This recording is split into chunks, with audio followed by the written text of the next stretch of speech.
This is a disclaimer. This podcast features 4 professional idiots who share their insights and anecdotes. This podcast is intended for entertainment purposes only. This podcast represents the opinions of the guests and should not be taken as medical, legal, or professional advice. Yeah, so how are you guys doing? I was telling Alex about the multiplying champagne bottles. Oh, that's right, the multiplying champagne bottles.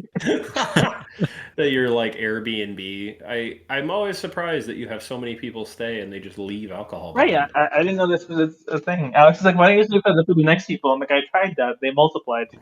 Is that a thing? Do people just leave their alcohol at Airbnbs now? I guess. Never done that. I thought you polish it off or just take it with you and save it. Yeah, or maybe they're flying and they can't carry it on the plane, or I don't know. I'm not sure. Oh, that makes sense if they're out of towners. But like, honestly, well, at the rate I'm targeting, I guess it's mostly well-off people, and maybe they just don't care. They're like, okay, whatever, bye. But, It's a $6 bottle of champagne. How will we recover? right. No, I was breaking it down, and I really jacked up my rate for February and March because I knew it was going to be busy. And so I really kind of jacked up my rate because I don't want 100% occupancy because I like to use the pool every now and then. And like I wanted to kind of find the happy medium where they can use it and I can use it. Like I wasn't trying to book it completely, so I jacked up the rate. People booked anyway. That's a very first world problem to have. Right? Oh, I can't use my Airbnb myself because it's too popular and I'm making too Right. much money. But it works. Multiplying champagne bottles. That's great. These champagne bottles are like rabbits.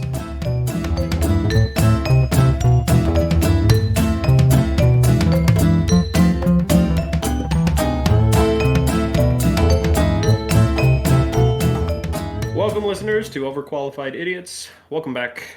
I am Dan Casey, MD, host here today.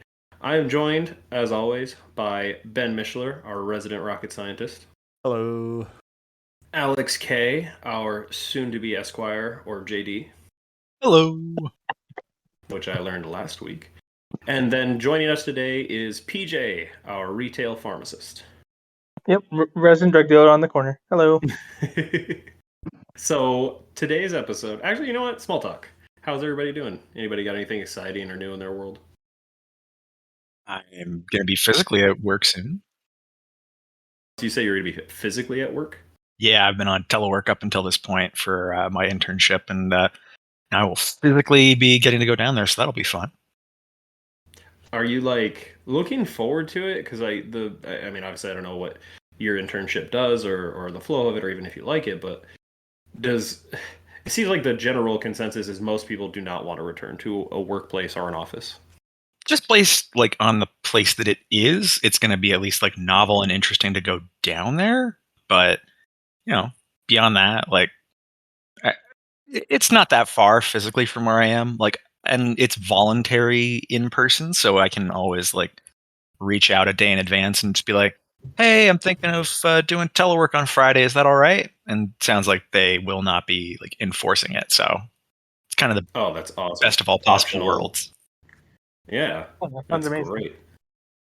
Ben, what were you saying? Just besides the obvious, not bad. Yeah, well, we'll talk more about that next week. For this episode, the theme is going to be future and technology. And I guess the only small talk I have is I bought a new computer because my old one died. Hey. I was very lucky. Yeah, I was very lucky. I bought a hard drive pretty much for this podcast. And then my battery started acting really wonky. It wasn't holding a charge on my computer. It was a 7-year-old computer. He's dead now. I don't have to talk about him.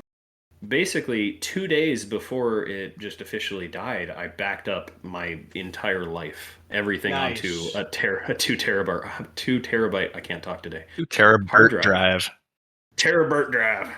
I also use Terabert drives. the best models. Yeah, it's not actually a form of storage. It's just this really terrifying guy named Bert that stores all your data. Terrorbert. It's actually a hard drive that got tuberculosis twice.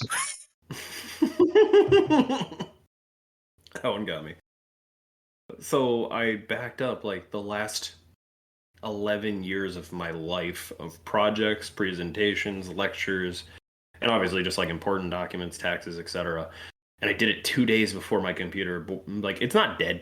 It's not like the hard drive kaput. It's just the battery chart. I would have to essentially replace the battery port and probably the battery itself, which is a pain in the ass. So, yeah, 7 years. It's time for a new computer. This was a MacBook, so yes, giant pain in the ass. Yeah, so I gotta say, it's a nice upgrade. But it kind of, fits in the theme in terms of like future technology. What I generally wanted from this kind of episode was, what do you guys think the future of technology is going to look like in your field, in your personal life? What are problems and situations you deal with now that you anticipate aren't going to be a problem, or anticipate what a good fix to it is, or generally what you're excited for? So obviously it's a very open-ended topic. Ben, I assume you're going to have plenty to talk about.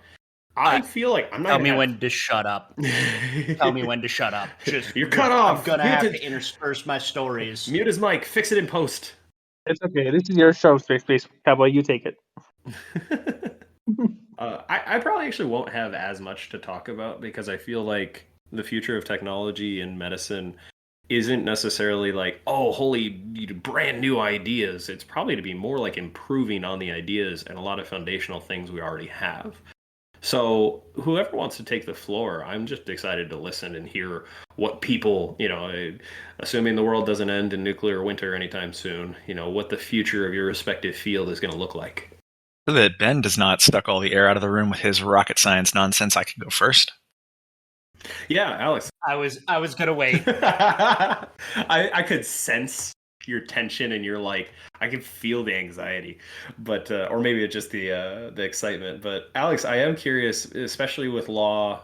I feel like me and Nicole were just talking about like 6 different legal situations that we've encountered, and how the law is so slow in our country to even catch up. Yeah, I'm eager to hear what you have to say. So there's actually, on that topic, there's a whole bunch of different theories and thoughts about how the law is going to move forward on approaching and reacting to technology. There's a lot of people who I've talked to who are very bullish on the idea of what's called soft law, which is a lot more reliant on things like industry and trade associations, encouraging them to set up series of guidelines and principles that the people who work under them are meant to follow. Which sounds like the kind of fluffy frou-frou thing of oh, we're going to set best practices and we're going to try to do our best. But thing to keep in mind for a lot of listeners is that most major professions have some kind of trade association or group that you work with that set pretty exacting standards. Really classic examples are the Bar Association for lawyers. If we do something to violate the bar's rules, we can literally be kicked out of the practice of law. It's a prerequisite to practicing in every state, I believe. So yeah, there's a lot of thoughts on that stuff, and basically getting professionals in each area who are more aware of how those tests are affecting their area to kind of put together thoughts on how to deal with it. As far as relying on statutes, which is just legislation that gets passed by various congressional groups, don't count on that happening fast ever. Expect them to be 10 years behind or 5 years behind at a minimum on legislating basically anything with modern technology. But to balance that out, there's also administrative agencies within the government that can react a little bit faster. Now, they still often will have they'll do what's called rule making, and so they'll be there's this new thing in the field of, I don't know. So for example, the FDA would be an administrative agency that gets kind of rules about what it's doing, and it might have to put out, depending on the kind of rule, a comment period for people to come to them and say, hey, I don't like this rule because X, Y, and Z. And then they have to kind of react to that, give explanations, things like that. But much faster than Congress, they can make rules and say, all right, this kind of medical device or this kind of drug or this kind of new thing, we're going to set these rules around it because we think that's the only way to make it safe or the only way to make it whatever.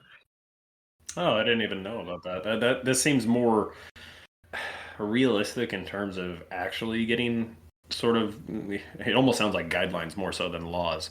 But when you talk about it, for not to go down the whole technology route, because obviously things like metaverse and virtual rules and conduct and whatnot. That is so far behind the A ball on keeping up and even being relevant. Like the thing that stands out in my mind right now is like the housing market. I live in Arizona, and the housing market is absolutely insane because people are just buying up properties. These large corporations are buying up homes and basically driving up the cost of real estate. People are buying up homes and using them as Airbnbs to the point there's almost no properties. And my understanding is that's actually a phenomenon going on across the country. And there's no laws to even address this as an issue because no one thought multi-billion-dollar corporations were going to be buying up real estate left and right.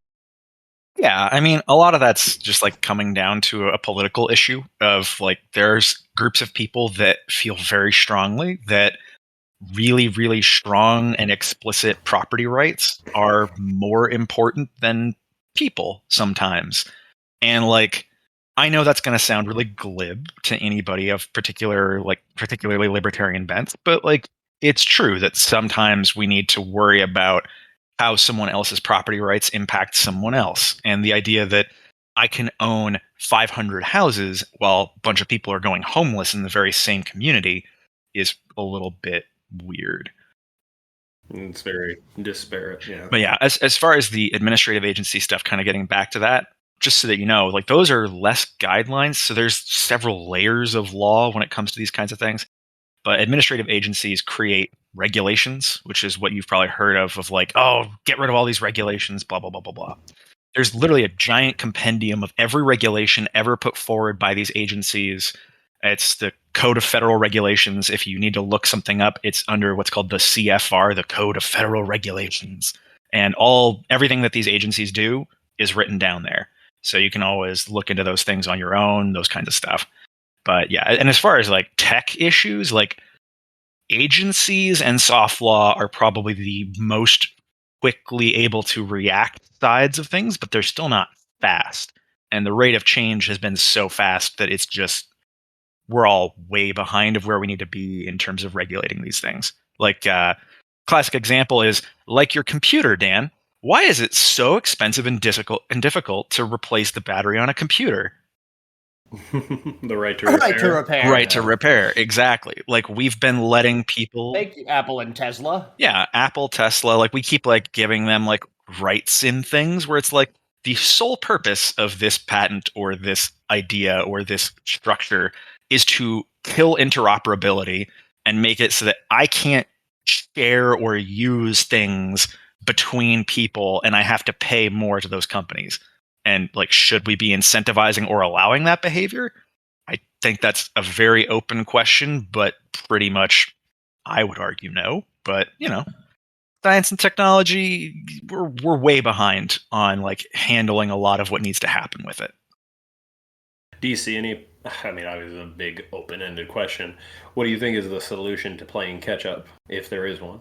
So there's a Freedom to Repair Act that's coming through Congress right now. It's you can look up all these things. These are publicly available laws that if you look up on congress.gov, you can find the Freedom to Repair Act. I can't remember the actual House, the HR number for it, but yeah, there's all kinds of laws making their way through Congress right now. The odds of any of them actually getting through are relatively low, but we'll see if anything happens. There's some willpower to make a lot of these things happen now. Freedom to repair obviously is to remove certain barriers. It's not comprehensive for right to repair, but it does remove certain barriers to right to repair law. And then also like another big one is that there's some stuff related to the tech industry. So there's an antitrust bill that's making its way through that would basically say, hey, Google, you can't prioritize companies you own in your own search results, or Facebook, same thing, or etc. Those kinds of rules. That's coming through the pipeline as well. Once again, we'll see if that actually gets a floor vote or like gets enough votes to actually go through. Right. It's so fascinating to think about on that scale because Google is so omnipresent and such a, literally the term Google, it's a verb because we use it that way. Mm-hmm. But it's representative of obviously a company with its own interests and profits and goals that I like you think about it, and yeah, that's an issue, but it doesn't even like register in my brain on that scale of like, oh yeah, that could be a huge problem. As there's so much room for abuse and basically favoritism, in terms of supporting their own interests, and because there's no real competitor or no real, that stands out in the same way, to have a monopoly on that. Well, and it's really sneaky This is why I use too, Bing. and it kills the ability of like. Sorry, I'm interrupting you, Ben, but I will. Just one quick thing. It's the big problem is that it's subtle, and it doesn't really give consumers a chance to look at the options and make an informed decision. So it kind of kills the underlying idea of competition, and that's sort of the whole reason that there's big antitrust concerns with it. Because how are you supposed to make a meaningful choice when the very idea that there was a choice is being hidden from you in a search tool? Like, you just Right. wouldn't notice.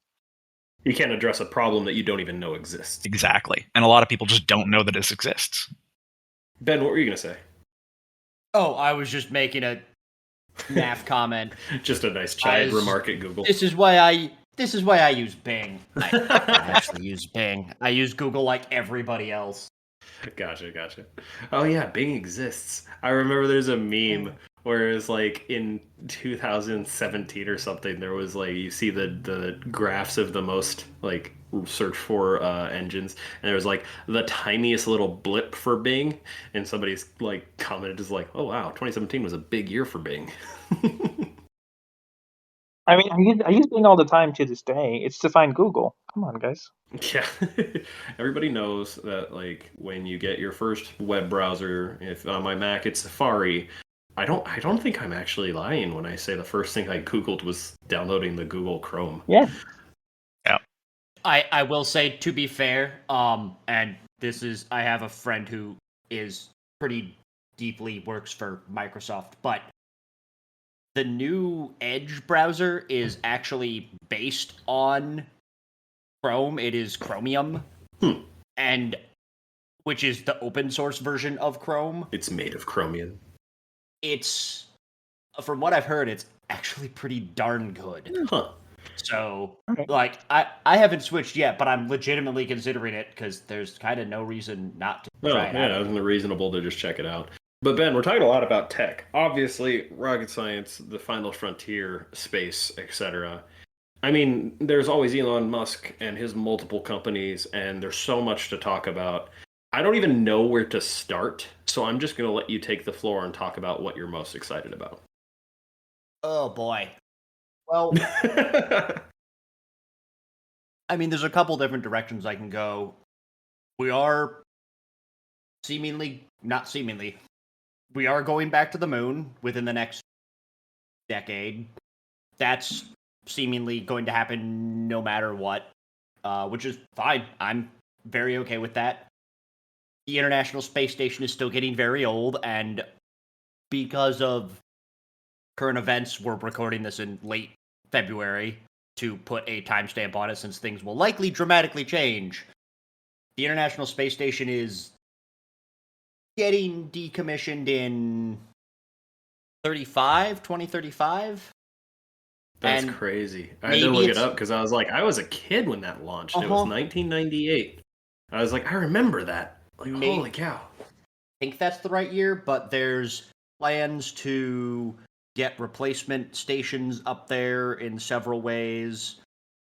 I mean, that's all human stuff. On the robotic side, we're sending spacecraft to Venus in a couple years. We're going to, and I swear these aren't just clickbaity words. This is a real thing. We are sending a nuclear-powered octocopter to Titan. To Jupiter's moon Titan? Yes, we are sending Saturn's moon. Oh, We are Saturn. sending a Okay. I don't know. nuclear- Jupiter has a million moons. I assumed it was Jupiter. Nuclear-powered octocopter. The mission's called... What is that? Hold It's- on. You can't just throw that out there. Okay, It's it's- Dr. Octopus, except he's got little propellers on his arms. Exactly. And he's nuclear powered it's- now.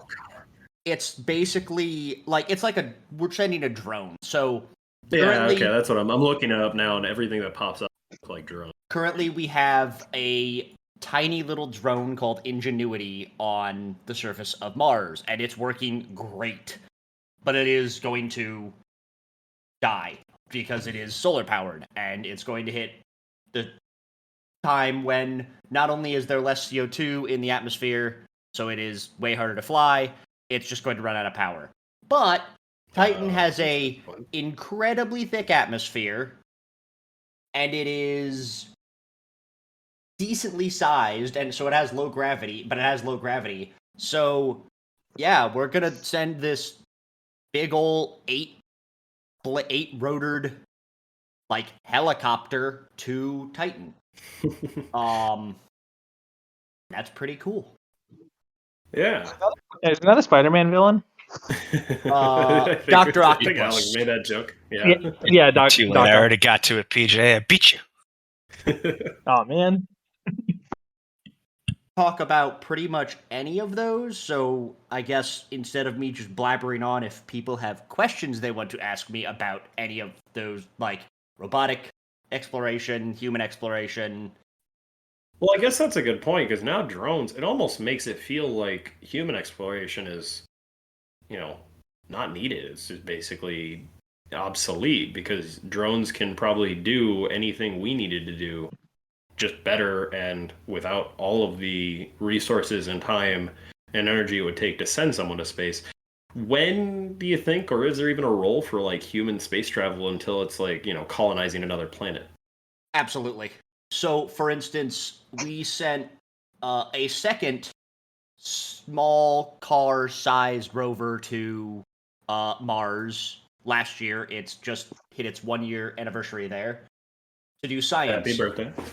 But the thing is that if you had a geologist there, because it is doing lots of geology, if you just had a geologist there, instead of having to program, these daily plans of, okay, now look around, and, okay, there may be an interesting rock over there, and that could take 3 days to go over, and then make sure that you're positioned safely, and then drill the rock to get samples, and if there was a human there, that rock that's 30 meters away that you want to look at, you can get all the pictures and then like a sample of it in minutes, rather than having to wait 3 or 4 different planning periods of days to get over there, figure it out, all that kind of stuff. So yeah, I definitely think there is, just because you can do so much more.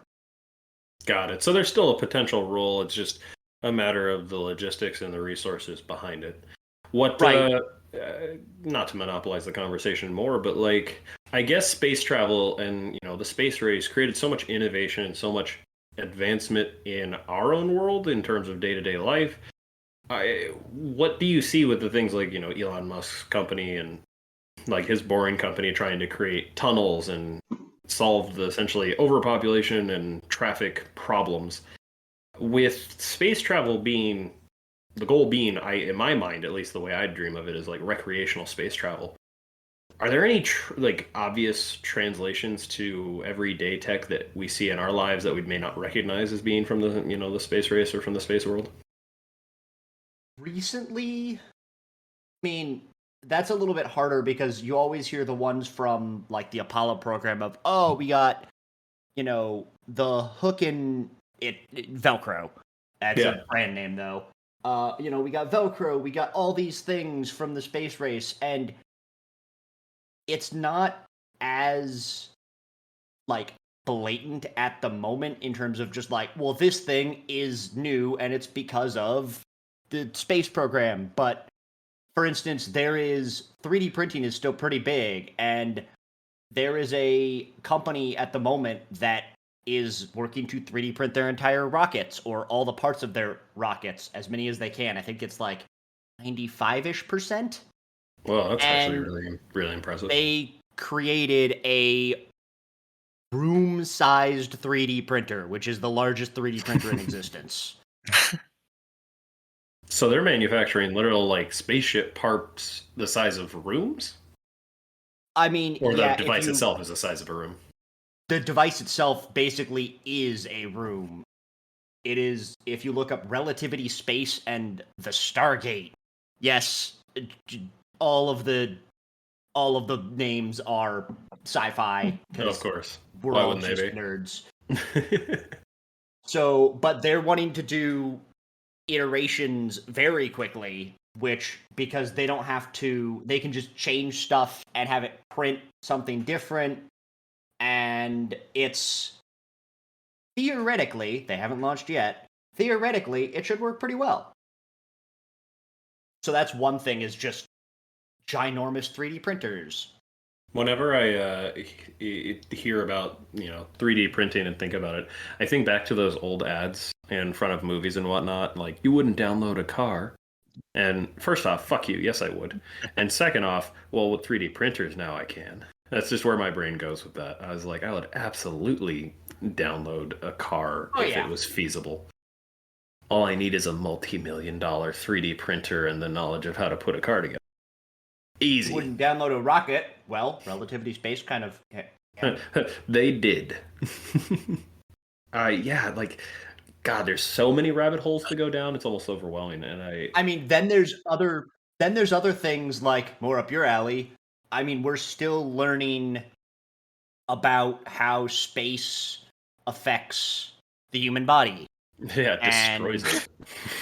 It obliterates it.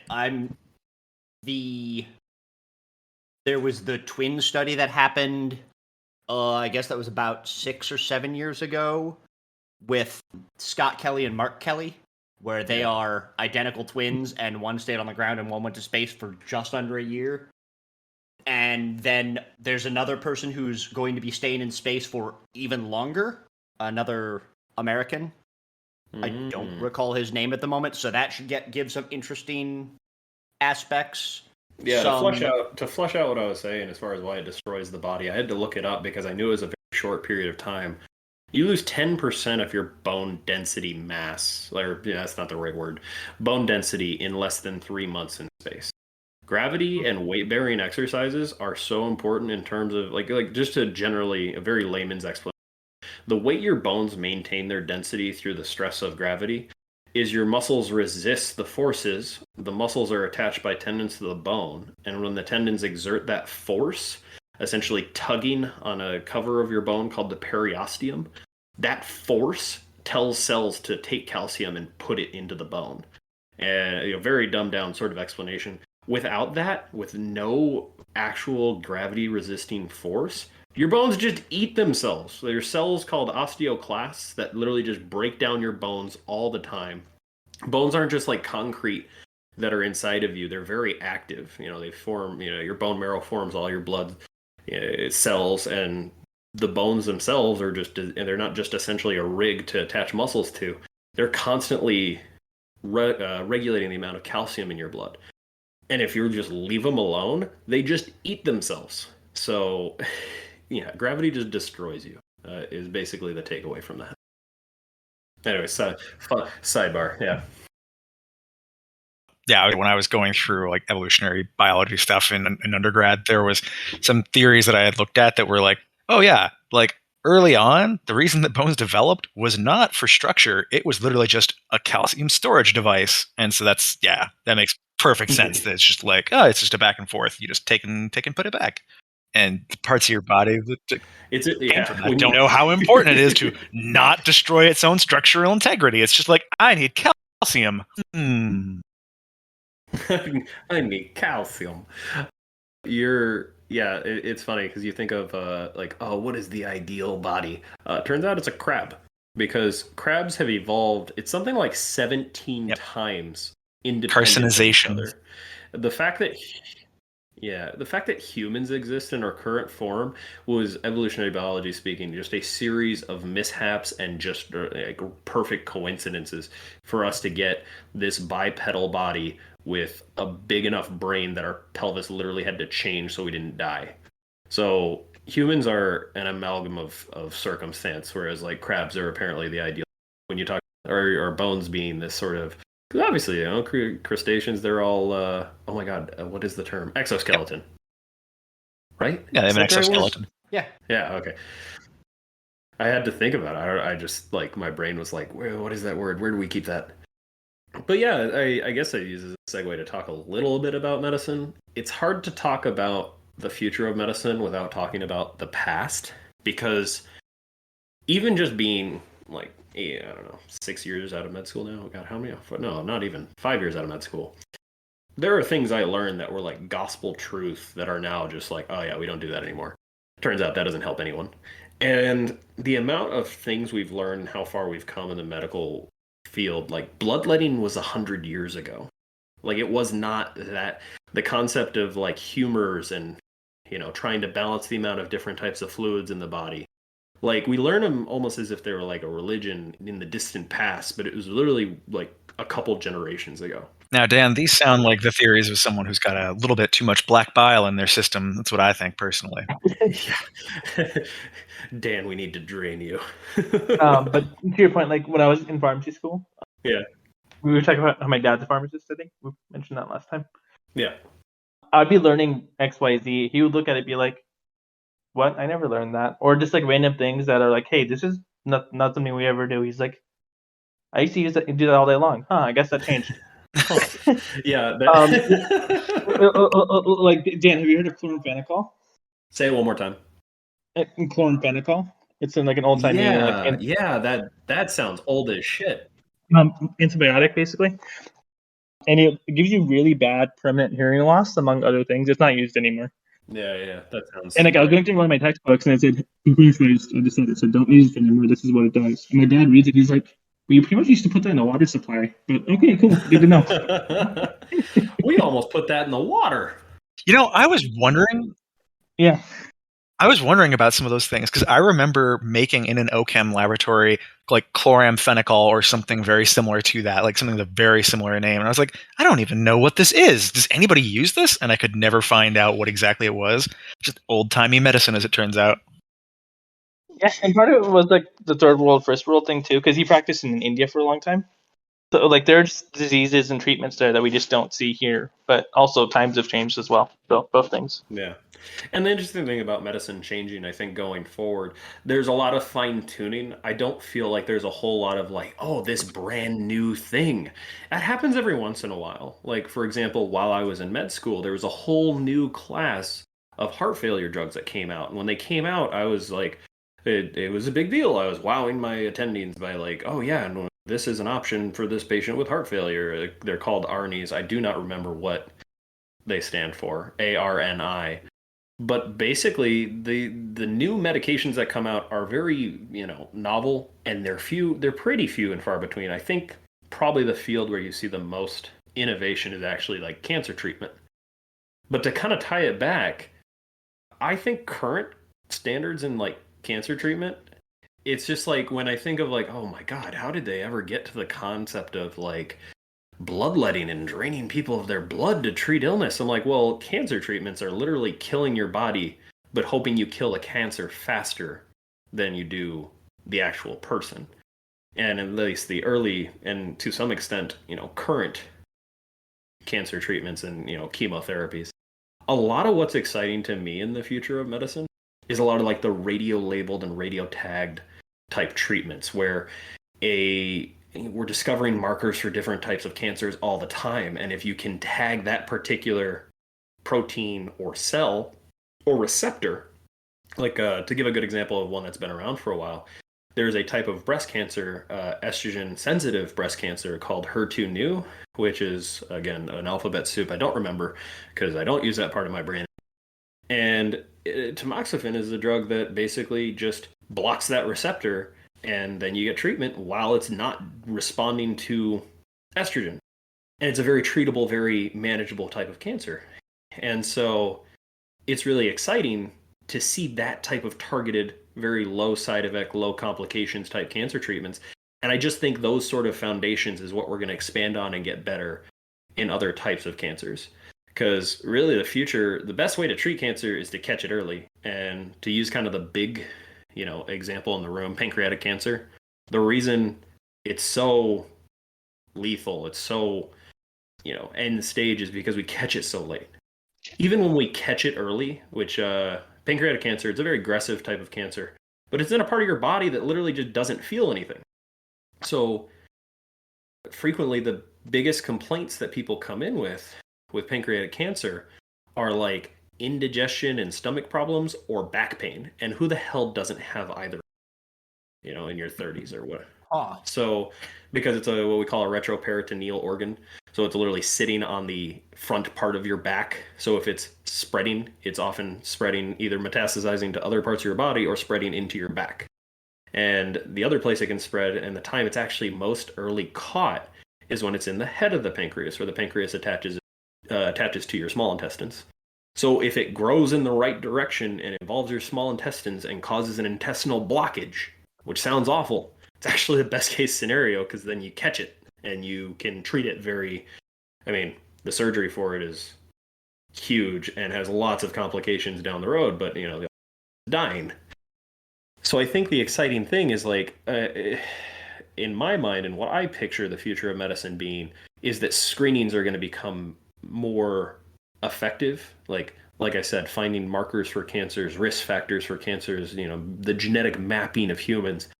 What I think is going to happen is that that's going to become more accessible, more available, and more easily, screened, because we don't have good screening methods for a lot of types of cancers. Now we have good screening methods for others, but the big ones and a lot of the troublesome ones, it's really hard to catch an aggressive cancer early. To jump off of that, Dan, have you heard about? I can't remember the exact details of the study that they were doing, but it was an algorithm. It was through Google, I want to say, and they were basically taking search results from people and feeding them medical problems for people. And one of the things it found was it had someone who was searching for things and was like, yeah, I'm having all these various issues. And the system basically flagged them as there's a good chance this person has pancreatic cancer. And it was a pilot thing. They had no idea whether it was accurate or not. And they had to figure out and decide, do we let someone know that our algorithm thinks they have cancer so that they can deal with it? That's a big ethical question. Because they don't know this person personally. They couldn't follow up on it, but yeah. But yeah, as algorithms get better, we'll see. That's an interesting question, because I bet you can diagnose anxiety really damn quick with that thing. But it's purely a matter of how often you check on the algorithm. That's how it knows you're anxious.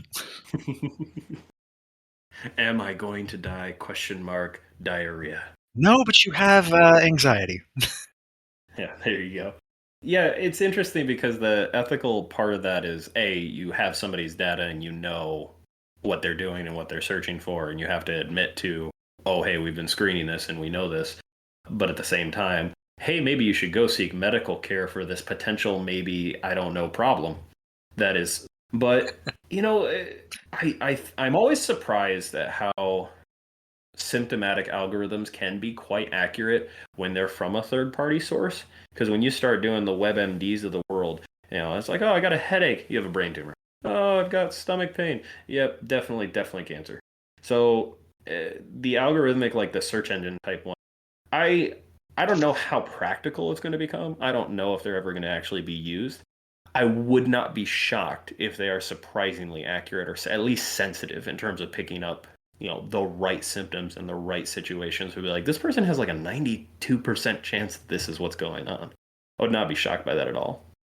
I was shocked the other day. I learned something stupid that I should have known way sooner. So carpal tunnel syndrome, it's trapping of the median nerve in the wrist where it gets pinched. Repetitive motion injury is... Exactly. So it's actually a tendon problem where the tendon becomes thickened and scarred, and that thickening of the tendon in an enclosed space pinches the nerve. There's something called the positive flick sign, where if people get numbness, tingling in the distribution of that nerve, and they feel like it's better if they flick their wrist, that is a 97% sensitivity for a diagnosis of carpal tunnel syndrome. Really? That's absurd. There's no physical exam or anything that has a 97, or I think it's a 98% sensitivity. So, yeah, I learned that as a sports medicine doctor, and I was just like, really? That's a thing? So when in doubt, just flick it. Yeah, just flick it. Yeah, I wonder if that's indicative of the fact that just things we do outside of the doctor's office often are just better indicators generally of a lot of aspects of health, and that's part of why those algorithms are so effective is that they're looking at things that doctors otherwise can't or don't get necessarily honest answers about, or something like that. Yeah, and that's why it's called the practice of medicine, is our understanding is evolving. There are a lot of things, like in the sports medicine community, we've done a terrible job of teaching primary care that tendinitis is a very rare and not common thing at all. What you're seeing in your practice is usually tendinosis, which is scarring and thickening of the tendon, which is an entirely different treatment plan than anti-inflammatories and injections. Huh. So, PSA, odds are the tendinitis question versus tendinosis. Tendinitis is like, oh, I'm a tennis champion. I, won state, and then I gave up the game. And then 10 years later, I picked up a racket and played 8 hours of tennis. And then the next day, the outside part of my elbow was inflamed, painful, a little red. I took some anti-inflammatories, and I got better in a day or two. That's tendinitis. That's not super common. Tendinosis is like, oh, I'm 40 and I played a lot of tennis, I played a lot of racket sports, and now I just kind of have this sharp to achy pain on the outside of my elbow anytime I use my wrist. All the time. That's tendinosis, and that has an entirely different treatment plan than tendinitis. Yeah, fun little sidebar. The more you know. I would just like to quickly piggyback off of what Alex, you and Dan were talking about. This is not my specialty area, but I know enough to be dangerous in like the programming, that kind of stuff area. I love that phrase. Machine learning is definitely, I think, unfortunately, none of us are experts in this. So if we do another one in the future, maybe we find somebody who is. I mean, I've read a lot of papers all about it because I, for an entire summer, had to work with someone doing work on soft law and AI algorithms. So I think I read through like 80 papers over the course of like a couple months. Jeez. But the big thing is that what computers are very, very good at is crunching a insane amount of data and coming up with patterns that otherwise may not be regularly visible, which I don't know this for a fact, but it sounds kind of like that's what this thing did with the search history. Is it crunched a bunch of data and found these patterns because of it. And I think that's definitely an area where, that's also a very, very massively expanding area of tech, is just machine learning and using it to everywhere in math, in medicine, in all these things. Like, is a machine learning thing going to replace, Dan as a sports med doctor? That's a great point. That's not how that works. I'll tell you who it will replace. Could it supplement Dan? Yes. Could it replace Alex? Give it some time. Yeah, it is kind of give it some time as far as a lot of things. I would say there's certain aspects of. It'll probably replace me before it'll replace Dan, just for the record. Oh no, I don't think it will ever replace Dan, because there's some human interactions you need there. But yeah, that's such a good point. I think that retail pharmacists, it's, the kind of thing of someday maybe a computer will be doing that because they can just have all the data. But PJ, your relevancy is on a ticking clock. I don't know. Like, I don't want to go to work tomorrow. If the machine can do it, go for it. I don't know if that's the case, because like that human connection is so important. Like I think you're right, Ben. When we talk about sports medicine, I probably do more of a physical exam than any other doctor's field that I can at least imagine. Cardiologists listen to your heart, but I have to essentially examine every part of your body. And so there's that part of it that a machine probably can't effectively do without imaging or scanning, which can get pricey. So then you talk about the cost benefit of certain practices, and people want to have a relationship with their doctor. At least that has been my experience. People want to know. It's the cheesy, like, you don't care how much somebody knows until you know how much they care. Like, you want to know you're in the hands of somebody compassionate. Why it stems to the whole like rant I had about, like, I get to go to business school and be like, I want to make a ton of money, and the interviewer will be like, hell yeah, me too, high five. But in med school, you have to have a passion for helping people. Yeah. Right. There's a reason bedside manner, there can be great doctors who have awful bedside manner, and it's like, okay, cool, you're a great doctor on paper, but you're not great at helping patients because they kind of hate you. Yeah, I know a lot of those people. Those were a lot of my colleagues. And so that is the nice thing is I will never lose that part of my job. I don't think that PJ will either because ultimately people have questions. People have questions about medications. People have very complex questions about medications. And PJ is another friendly face and someone they see on a recurring basis to rely on in those instances. When you I have think it's questions better. about your medications, you want to know it's not just a computer spouting a pre-generated response. You're like, oh yeah, this is a side effect, but they only put it on the bottle because it can happen if you take, let's just talk about like anti-inflammatory, for example. Like if you look at the black box warning on anti-inflammatories, they look like they're going to kill you just by being around them. And like diclofenac topical cream, they have all of these warning labels. It's just like, well, if you take it with food, you don't have heart or kidney problems. They're pretty well tolerated and they do good work. That's why they exist. Yeah, I had this exact conversation with a patient I think last week about Voltaren gel. She's like, I'm on Yeah. Coumadin and all this stuff. I can't take blood thinners. I'm like, if you're using it topically, go for it. Like you're gonna be fine. And Yeah, she's like, unless oh. you put a bathtub full of it, it's not going to get absorbed in your blood. It's not going to see your organs. And she was like, well, the doctor wrote me the prescription, but he didn't tell me what you just told me. And like now it makes sense. So okay, cool. Right. That human connection and that sort of and here's the thing is like those computer algorithms are very often wrong because they're made by people who aren't in medicine. Like the diclofenac topical, the cream still pops up that warning on my computer that I have to click an extra click to make it go away, saying, "Oh, this patient's on a blood thinner. This is a potential hazardous interaction." It's like, no, the fuck, it's not. The 2018 Journal of American Pharmacy Journal says it's safe. I know it's safe. I actually had a pharmacist call me and try to make me stop the prescription for diclofenac gel because they were on Coumadin, and I had to send him I had to send him the paper from his field's like journal and be like, no, it's not. Please read your own literature. Have a good day. That is. Yeah, I try to, retain decorum and be professional because I know that pharmacists catch a lot of shit from doctors and there's a lot of rude ass doctors that are overworked and if they're not pleasant to their patients, they're sure not going to be pleasant to a colleague over the phone. PJ, I haven't heard a lot from you. Other than having to deal with people like me all day, every day, who in a bad mood, what do you see as being the future of your job? And I don't want you to say extinction because we've covered this already. Honestly, I wouldn't mind. No, just kidding.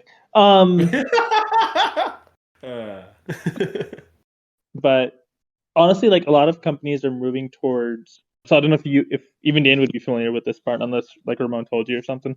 But there's pharmacies where a lot of for maintenance medications, like somebody picking in their blood pressure medication, their heart medication, cholesterol medication every month. Especially with COVID and like how crazy it was with vaccines and testing and everything we were doing, we honestly don't have the time or manpower to fill everything there anymore, essentially. Right. So a lot of the stuff that we know, hey, this patient on this day is coming for this, like clockwork every month and so on and so forth. All of that, certain pharmacies are filling on the back end, almost like a mail order. And then we get a truck full of ready, fully made out prescriptions that we just throw in the tote and sell to the patient from there. So I'm surprised that wasn't already a thing. So they tried to make it a thing like 10 years ago, but they made it very, very inefficient. And now they had to kind of rework back and kind of reverse engineer it to where they had to do it again because there wasn't another option. Well, the demand seems like, I mean, I really feel for you and Ramon and all of the retail pharmacists, community pharmacists, because the amount you guys have had to take on and shoulder in the last 2 years, and mind you, I'm right there with you in terms of like, hey, we were always essential and always had to be in the front line, so to speak, especially when we didn't have a vaccine and really scary in those early days. But the amount of demand now with vaccines being responsible for giving them and being responsible with, I don't know, sorting through all of the prescriptions that you already have to do, but also the prescriptions that may not be advised under, current standards of care. Yeah, exactly. And all just like extra horse dewormer. Yeah, and honestly, I was like, if somebody wants ivermectin, take it. I don't care. It's safe. Go ahead. If it makes you happy, do it. But is it going to help you? No. Is it going to work? No, but it probably won't kill your liver as long as you don't. So basically, what you're saying, PJ, is you can shove it up your ass as long as you get out of my face. Yeah, There we If go. only you could say that to their face, but there are some people. Some days I wish. This is why I'm not in human-facing stuff, because I'd be way too tempted to say that. Oh yeah, I mean, I've spent my whole life in like customer service related jobs. Not poor, I wasn't in a poorhouse, but I worked from as soon as I could, 15 on, and it was always like minimum wage customer service jobs. Yeah. Oh yes, ma'am. How can I help you? Right. I'm so sorry. That must have been really hard. Oh, are you not satisfied with your transaction? Oh, you poor little Oh baby. God. Oh man, I hope our target demographic is like 40 and under. Well, now it is. Now. Oh, anyways, yeah. Sorry, go on, PJ. It's all good. So yeah, as I'm far as talking like too much as always. like COVID and stuff, it was just so before COVID, we would have like a busy flu season, and like we would do like 20 shots in like a day. I'd come home and be like, God, man, I'm so tired. We did 20 shots in a day. Like with COVID around, those numbers went from like 100 to 120 to 150 a day, plus everything else we were doing. Good lord. So it was just absurd. So like that's where like the prepackaged medications coming in, all this stuff. Like, yeah, we'll take all the help we can get, just something. And for those who don't know, like, oh, it's just a little poke. How much time can it be? No, the fuck, it's not. It's you have to order it. You have to like put it through their insurance, run it through their insurance, which heaven forbid it bounces back and you've got to pay a copay and you're mad, and that whole drama. But also you have to get the medication. You have to consent the patient. You have to put them in a separate room or separate area, which is considered, essentially HIPAA and protecting your information and doing the procedure, explaining the risks, the benefits, what to look out for, return precautions, and then you can go about your day.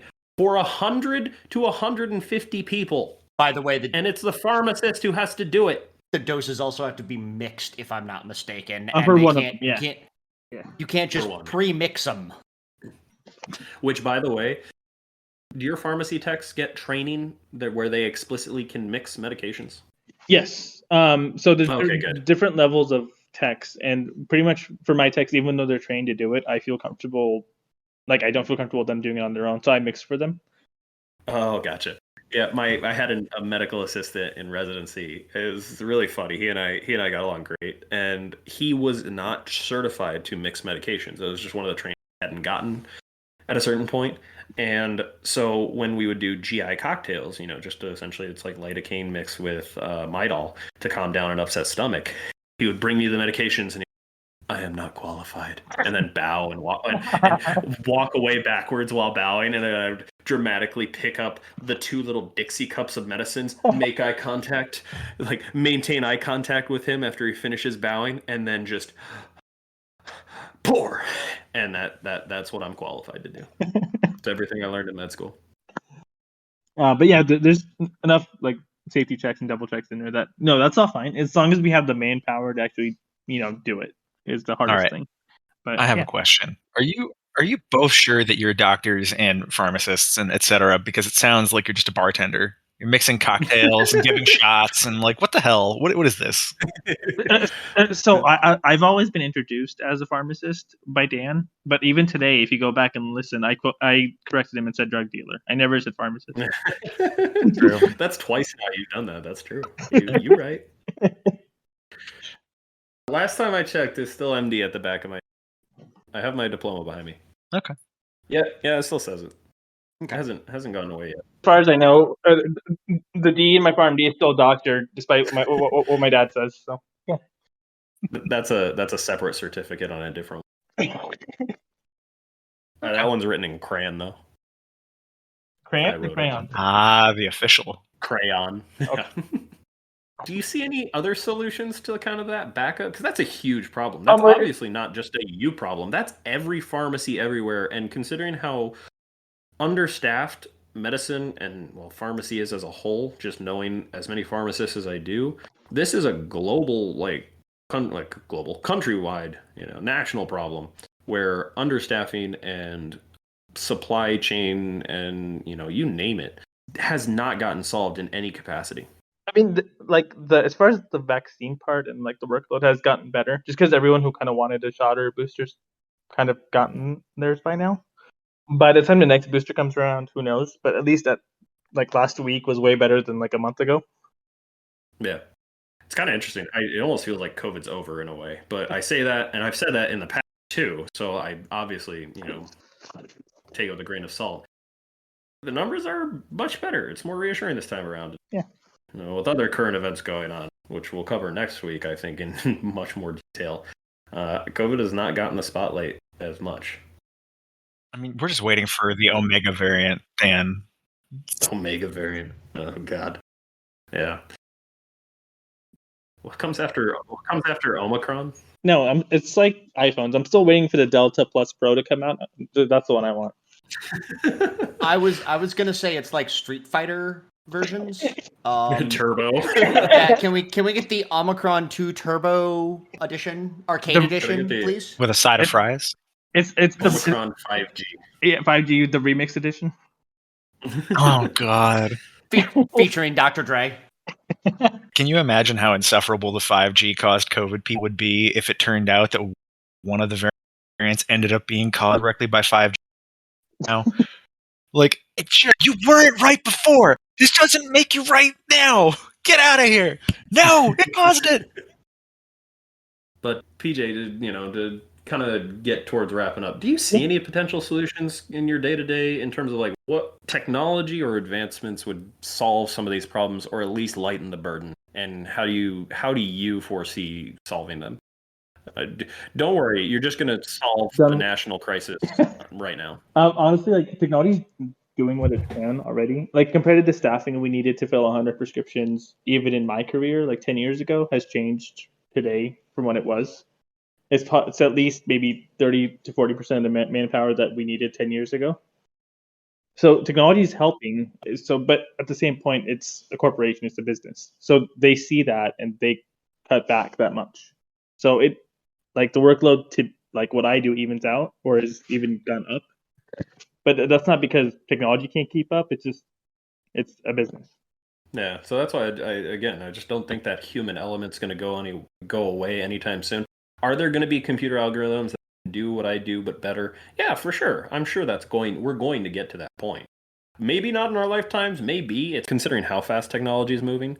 But I think in our respective fields, when you talk about healthcare and you talk about wellness, I cannot see our jobs disappearing. Because the one thing we didn't talk about is that, PJ, you're my safety net. If I make a mistake and I send an anti-inflammatory, which by the way, I throw out like candy because in my field, that's our go-to drug. If I give someone an anti-inflammatory who's on a blood thinner, I'm getting a mean call or a nasty gram, which I'm thankful for because you guys are the ones that saved me. Yeah. And I've like as many times as I've been like either yelled at or whatever, like kind of like, hey, leave me alone kind of thing. Just as many times I'll have what you just said, like, hey, thanks for catching that. Let's change it to whatever. So yeah, it works both ways. Any last minute thoughts before we wrap up? I think this is a good time to close. If you want an example of an entertaining thing that is being implemented in the legal field right now, like a weird technology thing. Oh God, what's the exact? I don't remember the exact word for it, but it's basically the emotional timbre of emails. They'll do giant like screens through huge piles of emails you get in Discovery, and it'll basically say like, this email sounds really angry, or like this person sounded like in a good mood, and it's just very, very weird. That's a thing. They can like sense the tone of text. Yep. It basically like it does like a like mood measurement on it, like based on the kinds of words you're using and the order that you're putting them in. It's like, oh yeah, people are usually really pissed off when they say these things. 60% passive aggressive. I would love to just see a filter. So it's like a text form of an upward inflection. Exactly. What if they're just like a? I'm not gonna make a blonde girl from the South joke. Whoops, I just did. What if they just like everything, Ben? Is that what you're going for? No, I was the upward inflection on everything. Okay. Everything sounds like a question? Yeah, exactly. Well, thank you, listeners, for joining us today. I think this is a good time to close. The future is bright, I think, for now. We've got a lot to look forward to. I think there are so many things we haven't even gotten to touch on and a lot of things we got to talk about. I'm excited for the advancement changes in my field, and I think the only thing I'm really worried about is the law keeping up. So, Alex, get on that. I'll yell at people, but Like they put up some fencing around the Capitol apparently again because of the truckers. So I can't just walk over and yell at them now. So So I think they were explaining like crypto and blockchain to the senators and the House of Reps or whatever like a couple months ago. Oh So boy. that was the fun thing to watch. But I think last week somebody was like, "Oh, we're putting fencing on the Capitol for safety. Can you bring that blockchain guy back?" Oh god. Well, as exciting as the future is, I think things are going to get better. I think things are going to, hopefully, our jobs don't disappear with the advancements in technology. Thank you, listeners, for joining us. This has been Overqualified Idiots. Thank you guys for being here. Please remember to subscribe or follow on whatever podcast platform you guys are listening to. We come out with episodes every week. Thank you to our sponsors. If we have sponsors, I hope we have sponsors. And yeah, take care, and we will see you guys same time next week. bye-bye. Bye.